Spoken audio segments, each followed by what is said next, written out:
Hello everybody, it's that time of week again, Homebrew Wednesday, number 66 or 67 I think. Just going to get beer in a glass, quick chat, not too much this week. And this is a beer out at Bible. It's the Pale Ale, and I did this for last summer,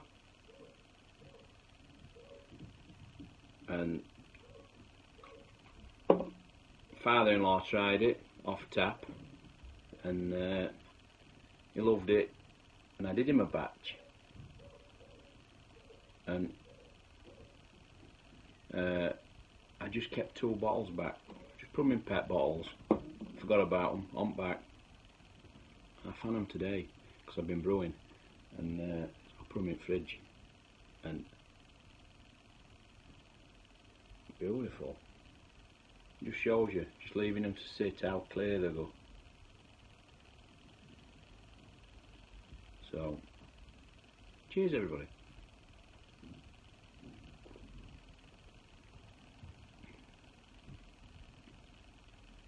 Oh, and it's just as good as I remember it. Right, what we've been doing. Well, this weekend just gone, Friday till Sunday. You may remember, January I think it was. I mentioned in a video I mentioned about things that were up and coming this year, and one of them things was a stag do at Lincoln. So went there this Friday. Went Friday morning. Came home Sunday, got home Sunday dinner time-ish. What a weekend. Now, I can put a few away, but some of them fellas that come, God, all the legs, I just don't know where to put it. Really good weekend. We all met up at our services, 2 or 3 different cars, drove down, and before we even got to his digs, we were booked in for a brewery tour. Springfield, I think it was, Springfield Brewery. Family run thing. And you know it's going to be good when Ed Brewer, his first opening words is, "Who wants a drink?" None of this showing you around and getting your tasters at end. Who wants a drink? Straight over to main fermenter that had just done, jug like that, massive jug, just filled it up, passed it round, filled it up again, stuck it on side for us while we were having this little tour. It took about 45 minutes or something like that. Nice little tour.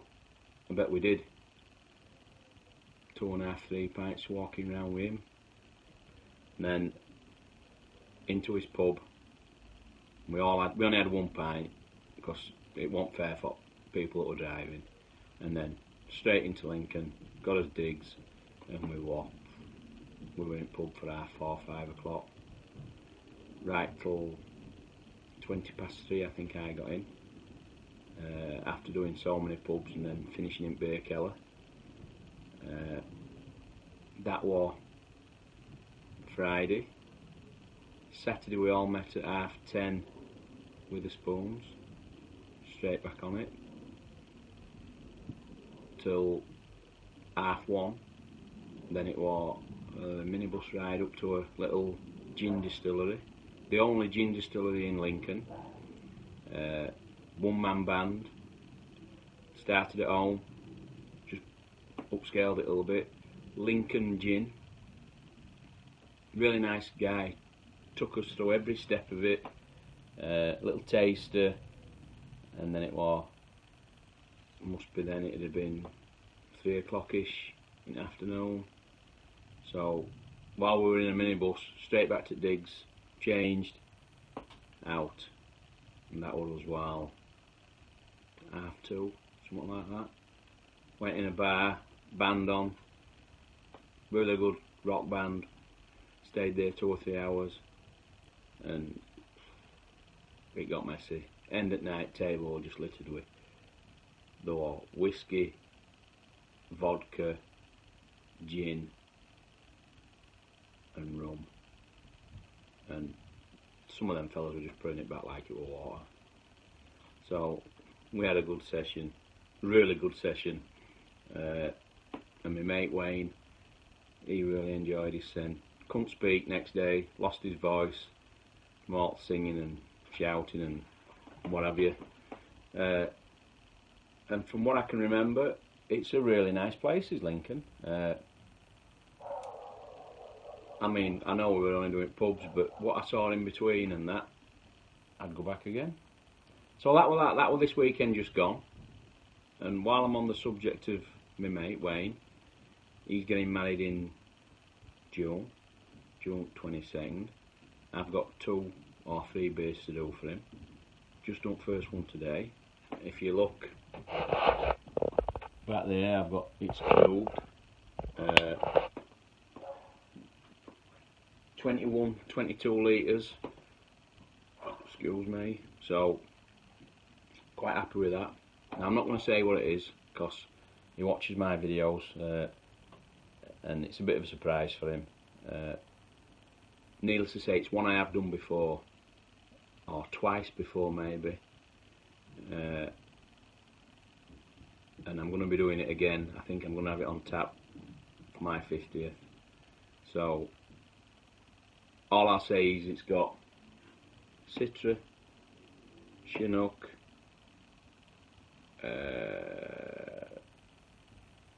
Magnum and Mosaic.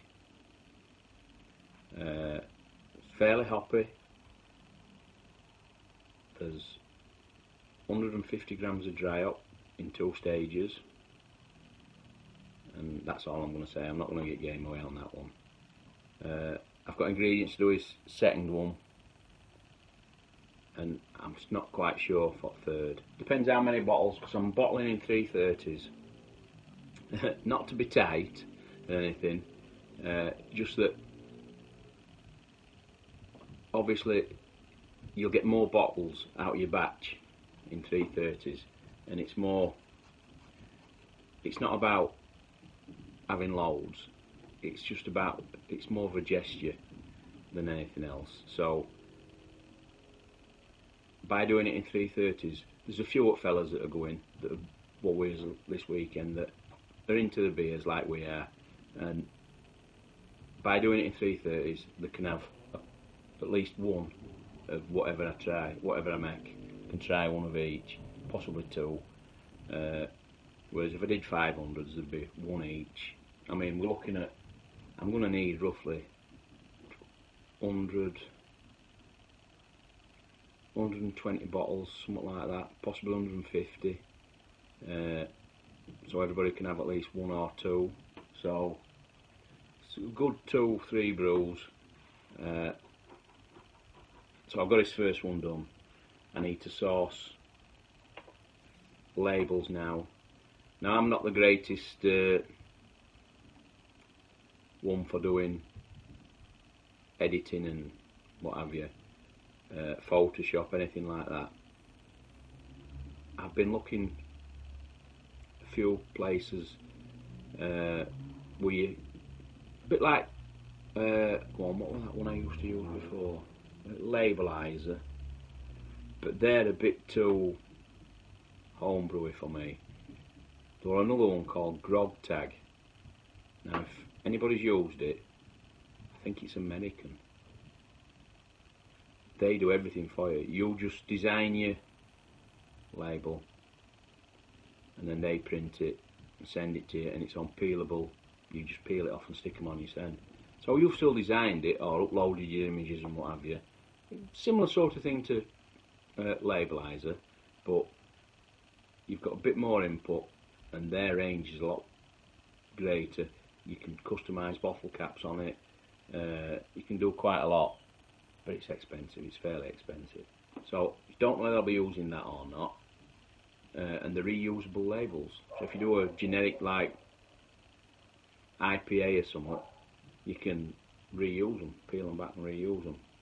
So if anybody can help me with any software or anything to do with labelling, how to design labels, anything like that, or put me onto a website or anything, I'd appreciate that, because I'm going to have to,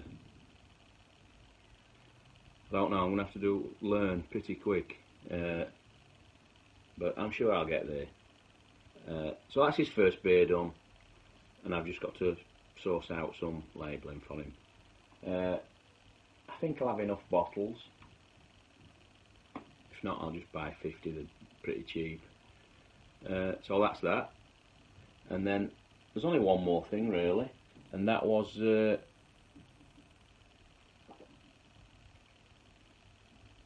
I had a comment from one of my subscribers, and it was, I'm sure it was yeah, David Cartledge, and he asked me a question about American IPA out at Bible.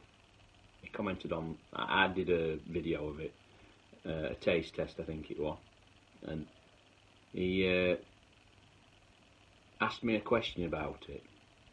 And what he asked, it said, the Bible says following primary fermentation and bottle conditioning should be, the Bible says following primary fermentation and bottle conditioning should be for 6 weeks at 12 degrees C. It says nothing about secondary fermentation at 18 to 20 degrees for approximately 10 days in the bottles.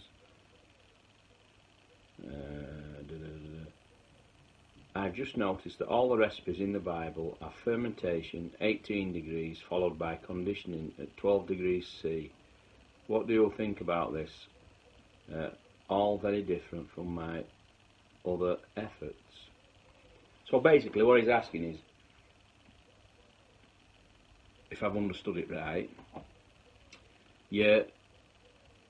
when you do a beer out at Bible, it's telling you, I'm actually on page now for American IPA, it's telling you ferment at 18 degrees C till it's fermented. That's standard. Then you're going to go to the next stage of, if you're bottling, you'd put your sugar in, whether you batch carbonate or teaspoon in each bottle, put your sugar in, you leave it for 2 weeks, 10 days to a week, and that'd be your secondary fermentation. But that needs to be at, like he says, 18 to 20 degrees. But in Bible it's just saying conditioning 6 weeks at 12 degrees. And he wants to know my thoughts. Well, my thoughts are that whenever I've bottled, because the majority are keg now, but whenever I've bottled out at Bible, I batch carbonate, so I've worked out how much sugar for how many litres I've got, dumped it in a bucket, siphoned on top, just filled my bottles, capped them. In the past I haven't had fermentation fridge or chamber like I've got now, so all I've done is put them in corner living room, left them for 10-14 days, and then I've just moved them out into my shed where it's cooler, and left them 3-4 weeks at that.